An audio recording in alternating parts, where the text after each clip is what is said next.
আলহামদুলিল্লাহ আল্লাহর কাছে শুকরিয়া এবং আজকে যে আল্লাহ আমাদেরকে সুস্থ রেখেছেন এবং আজকে যে আমরা এখানে ফাইটিং করার জন্য আশা করেছি সেজন্য আল্লাহর কাছে শুকরিয়া এবং আপনাদের কাছে কৃতজ্ঞতা জানাচ্ছি। আপনারা জানেন আমাদের যে ফায়ার ব্যবস্থা আছে আমাদের ইনশাল্লাহ 10 থেকে 15 মিনিটের মধ্যে আমরা নিজেরা দুর্ঘটনা কিভাবে আমরা সক্ষম আমাদের যে ফায়ার ফাইটার আছে এবং আমাদের যে ইকুইপমেন্ট আছে আমাদের যে যন্ত্রপাতি আছে সেগুলো দিয়ে আমরা কিন্তু 5 থেকে 7 মিনিটের মধ্যে আমরা আগুন নিয়ন্ত্রণে আনতে পারবো ইনশাল্লাহ। এরপরও এটার জন্য আপনাদের যেটা বেশি দরকার সেটা হচ্ছে আপনাদের সচেতনতা। আপনারা যারা এরকম হঠাৎ করে দুর্ঘটনা ঘটবে আমরা জানি, আমাদের জীবনে দুর্ঘটনা ঘটবে, সমস্যা হবে আমরা সেটা জানি, সেজন্য এটাকে সব মিলে দেওয়া আমাদেরকে প্রতিরোধ করতে হবে। আগে আমি নিরাপদে থাকবো, পরে আমি সবাইকে অন্যদেরকে নিরাপদে ব্যক্তি থেকে বের হওয়ার জন্য জায়গা করে দিব। প্রিয় ভাই বোনেরা, আপনারা জানেন যে ফায়ার ডিলের অর্থ হচ্ছে আমাদের নিজেদের নিরাপত্তা নিশ্চিত করা। সেজন্য আপনাদের কাছে যেটা সহযোগিতা চাইবো, আল্লাহ না করে যদি কখনো এরকম সমস্যা হয় তাহলে আমরা যারা ফায়ার ফাইটার যারা আছেন তাদের কিছু করণীয় আছে, তাদের কিছু কাজ আছে, তাদের কিছু দায়িত্ব আছে এবং আমরা যারা ছেলে আছি আমাদের ছেলেদের কিছু দায়িত্ব আছে, যারা আমরা ছেলেরা আমরা যারা কর্মচারীরা আছে এখানে ছেলেরা আমাদের দায়িত্ব হচ্ছে ফ্যাক্টরিটাকে আপনার নিরাপদ রাখা। আমরা যেটা দেখি কখনো এরকম দুর্ঘটনা হলে বাইরের মানুষের জন্য আমরা যারা ভিতরে থাকি তারাও বের হতে পারি না।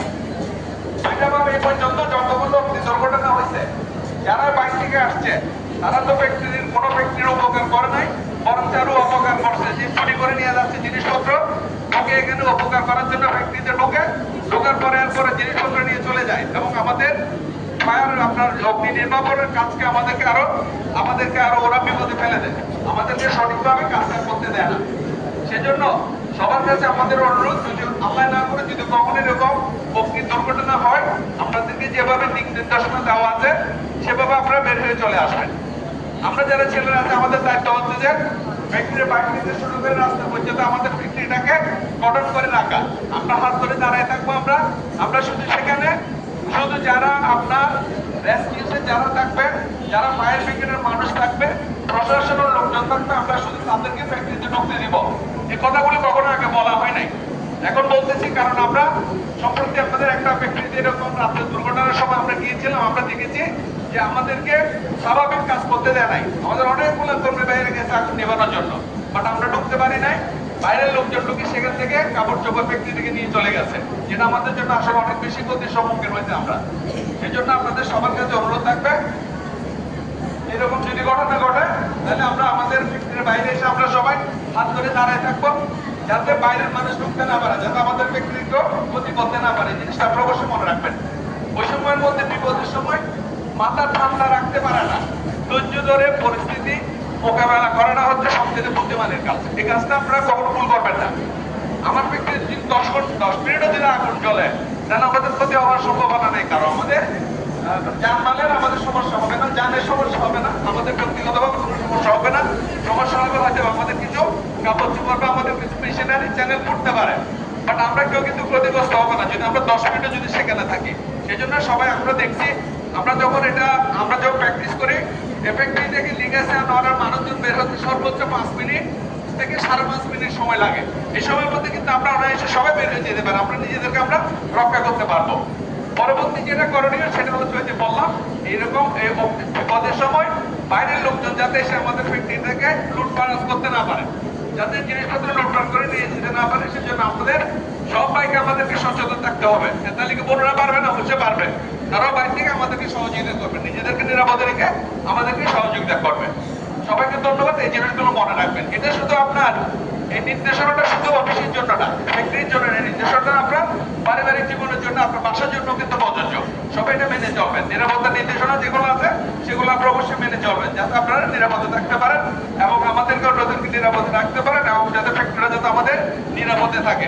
আর এখন আমাদের ফায়ার সেফটি অফিসার আপনাদেরকে দিক নির্দেশনা দিবেন, সেগুলো শোনার পরে আপনারা আস্তে আস্তে সারিবদ্ধভাবে যেভাবে নামছেন সেভাবে আস্তে আস্তে ওরে না করে আস্তে আস্তে চলে যাবেন। আমরা ওরে বলবো এক্ষেত্রে আমাদের বন্ধুদেরকে আগে যেতে দিতে বলবেন, পরে আমরা ছেলেরা পরে যাবো।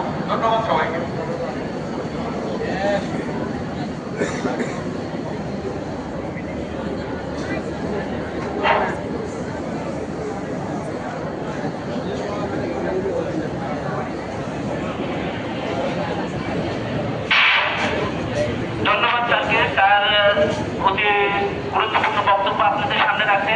স্যার যে কথাগুলো বলছেন আসলে এগুলো খুবই গুরুত্বপূর্ণ। এগুলো যদি আমরা মেনে চলি তাহলে ইনশাআল্লাহ আমাদের ফ্যাক্টরিতে যদি কোনো অগ্নি দুর্ঘটনা ঘটে আমরা কেউ আমাদের জানের কোনো ক্ষতি হবে না।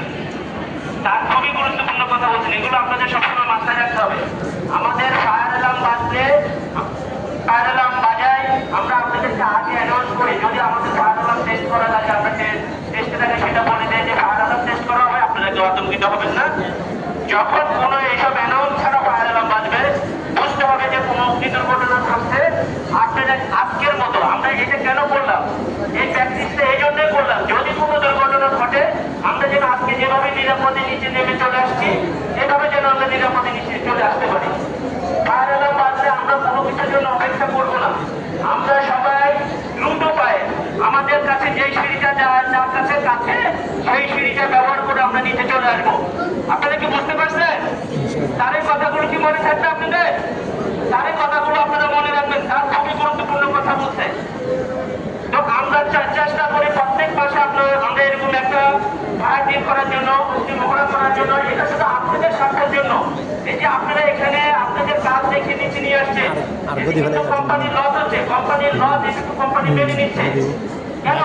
আপনাদের স্বার্থের জন্য, যেন ব্যক্তিতে যদি কোনো দুর্ঘটনা ঘটে যেন আমাদের কোনো জানের ক্ষতি না হয়, এই জন্যই এই মহড়াটা আমরা প্রতি মাসে করে থাকি। বুঝতে পারছেন সবাই? আরেকটা কথা, আমাদের এখানে অনেক ডিজেবল ওয়ার্কার থাকে, প্রতিবন্ধী ওয়ার্কার থাকে। আমাদের যখন আমরা সিঁড়ি ব্যবহার করব তখন আমাদের অবশ্যই তাদের কথা মাথায় রেখে নামতে হবে।